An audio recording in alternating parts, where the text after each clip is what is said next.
मैं क्या करूं, मेरे पास सिर्फ एक ही रास्ता है, वो है सिर्फ मौत। मैं gram plus post Aurangabad Ahir का रहने वाला हूं, जिला बुलंदशहर से। मैं पिछले 2 साल से इतना ज़्यादा परेशान हूं कि मैं अपने मन की बात किसी को नहीं बता सकता। एक लड़की है मेरे ही गांव की, मेरे ही घर के सामने रहती है। वो पहले मेरे रिलेशन में आई। रिलेशन में आने के बाद 2 साल से मुझे परमानेंट ब्लैकमेल कर रही है। उसका साथ एक लड़का है अमित नाम का, उसी के मोहल्ले का, जो उसका साथ दे रहा है। अमित सनो महिपाल, ये 3 जने इस केस में मिले हुए हैं। एक इस लड़की की सहेली है जो कि मेरठ रहती है, गुड्डन उसका नाम है। बाकी हालांकि मैं उसके बारे में कुछ नहीं जानता। पिछले 2 साल से इन्होंने मेरे से कम से कम 6 लाख रुपए तो ले लिए हैं। अब भी मेरे पास पैसों की डिमांड आ रही है। मैं इनसे कुछ कहता हूँ, इनके नाम की एफआईआर करने के लिए कहता हूँ, तो ये कहते हैं क्या नाम है, हम तेरे नाम की उल्टी एफआईआर कर देंगे, जेल चला जाएगा, तेरी नौकरी चली जाएगी, जेल चला जाएगा। लड़कियों की अलग धमकी आती है कि तेरे खिलाफ झूठी एफआईआर कर देंगे, फिर तू अपने आप को कभी नहीं बचा पाएगा। मैं 2 साल से इतना ज्यादा परेशान हूँ कि मैं ना तो मैं रोटी खा पाता हूँ ना खाना। कोई लड़की एक पैसों के लिए अपनी इज्जत को दांव पे लगा सकती है, ये मैंने अपनी जिंदगी में पहली बार देखा है। मैंने अपनी घरवाली की चीज तक इन्हें देख कर दे दी, फिर भी इन्हों के कोई शांति नहीं पड़ी। अब एक मैं पैसे इन्हें कहाँ से ला के दूंगा। मैं इतना ज्यादा परेशान हूँ कि बहुत ज्यादा, मैं किसी से कुछ नहीं कह सकता। और ये तीनों के तीनों, मैंने इस लड़की के पीछे इसी प्रेशर में एक बार जहर भी खा लिया था कि मैंने इसके हाथ पैर लड़की के सब चीज जोड़े कि मुझे माफ कर दे, गलती हो गई, पर इसने मेरी एक तक नहीं सुनी। मैं किसी से क्या बताऊं, मैं किसी से कुछ नहीं कहना चाहता। बस प्रशासन से एक बात कहना चाहता हूं,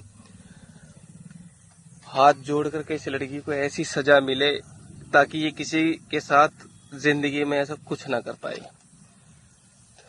और एक ऐसा नियम कानून भी बना देना चाहिए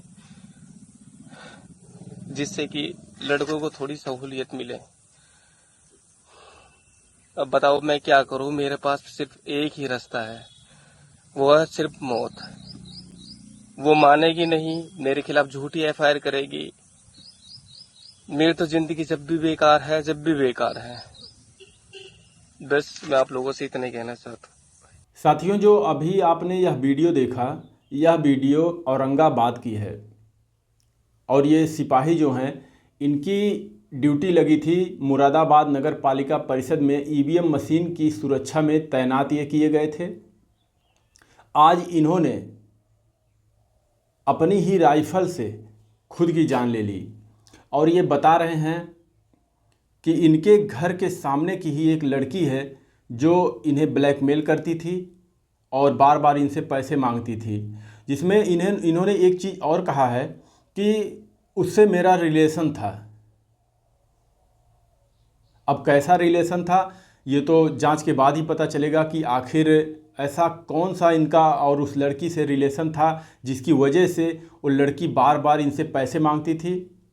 और यहाँ तक ये कह रहे हैं कि हमने अपनी बीवी के गहने तक भी बेचकर उसको पैसे दे दिए हैं, जिसमें ये बता रहे हैं तकरीबन हमने 6 लाख रुपए उसको दिए हैं, फिर भी वो बार बार पैसे मांगती है। और ये भी कह रहे हैं इनके ऊपर एफआईआर करने की भी वो धमकी देती थी, जैसा कि इन्होंने बताया है ऐसा।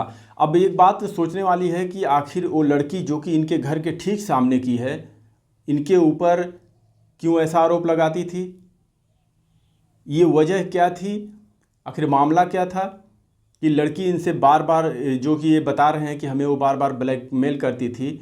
तो वो लड़की, सोचने वाली बात है कि वो लड़की आखिर ब्लैकमेल इन्हें क्यों करती थी। ब्लैकमेल इंसान किसी को तभी कर सकता है जब कोई उसके पास उसके खिलाफ कोई सबूत हो जिसके चलते उसके ऊपर वो एक्शन ले सकती है। हो सकता है ऐसी कोई बात हो इनके और उस लड़की के बीच में। और अभी उसका वो फ़ायदा उठाकर इनसे बार बार पैसे मांग रही हो। अब ये मामला इनके जाने के बाद ये वीडियो के जरिए वायरल हुआ है। अभी इस पर जांच चल रही है। अभी तक तो कोई हिरासत में नहीं लिया गया है, लेकिन पुलिस जल्द ही उनको हिरासत में लेगी और पूछताछ करेगी कि आखिर ये मामला क्या था।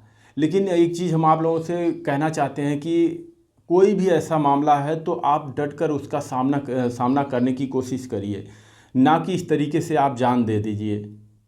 अगर आपने गलती की थी, कोई संबंध भी उस लड़की से था, तो भी आप तो चले गए, आपने अपनी जान दे दी अपने ही राइफल से खुद को मारकर। क्या मिला आपको? कुछ नहीं। पीछे आपका परिवार पूरा बर्बाद होगा। हालांकि वो लड़की पकड़ी जाएगी, मामला फिर समझ में आएगा, कुछ और निकलेगा कि नहीं निकलेगा, बात क्या थी, कि क्यों उसने आपको ब्लैकमेल कर रही थी, क्यों आपसे पैसे ले रही थी। ये चीज़ मरने के बाद जो आपने वीडियो बनाया, हालांकि अभी तो आप दुनिया में नहीं हैं, लेकिन जो भी वीडियो देख रहे हैं, ऐसी गलती कभी ना करें।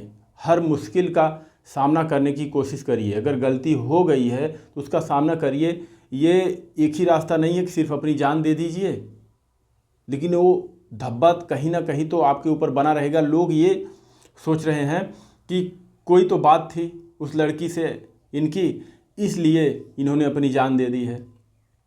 अभी ये मामला तो तभी खुलासा हो सकता है अब वो लड़की सामने आए, जब वो हिरासत में आए, और दो लोगों का नाम और बताए हैं, जब वो भी सामने आए, हिरासत में आए, तभी पता है मामला चल सकता है। लेकिन अगर ऐसे हमारे देश के जवान करने लगे तो फिर सोचने वाली बात है।